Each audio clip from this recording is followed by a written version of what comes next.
Civil society organizations are not happy with the current Electoral Amendment Bill, at least in its current state. They've already written letters to the Portfolio Committee on Home Affairs on where the process needs to be improved.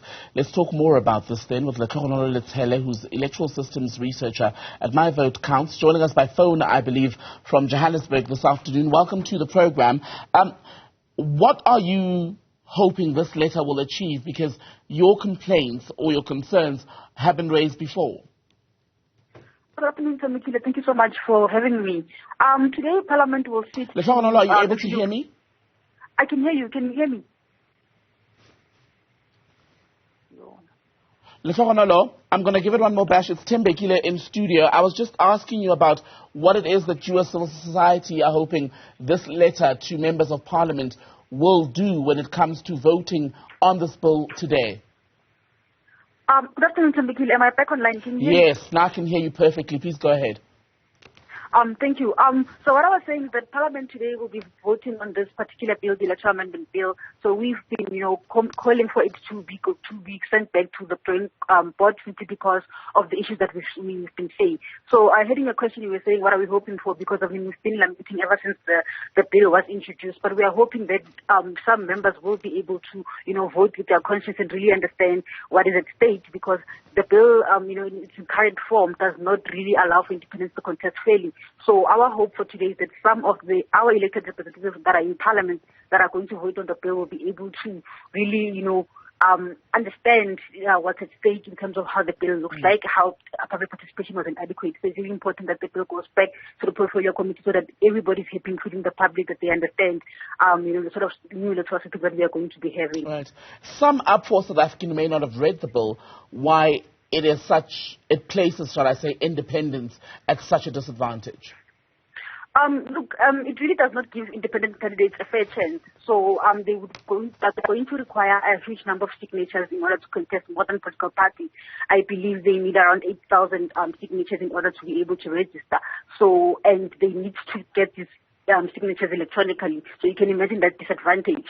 The other issue as well is the number of seats that they are entitled. So what's going to happen, for instance, in the National Assembly, political parties are able to contest all the 400. They contest them through what we have, the other half, which is proportional representation, and the other half will be the regional seats or sort of constituency based. But with independent candidates, they cannot contest the whole 400, so they are able to only contest half.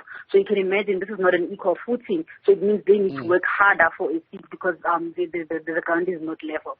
But also, would I be right to suggest that the poorer an independent candidate is, or the less resourced they are, the further the disadvantage will be? Because, for example, let's say someone with a middle class or higher income in Sandton who wants to run as an independent would stand a better chance than someone in Kwagwa with less means to run.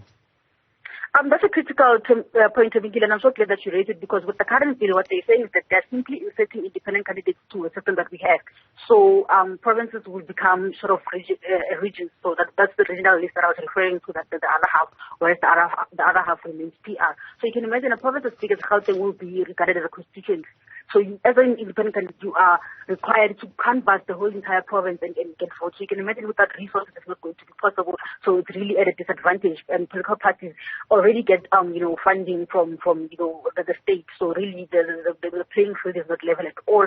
And the Concord judgment did say that the system that Parliament is going to choose needs to result in general proportionality, needs to be fair and equitable. And that's not what's happening.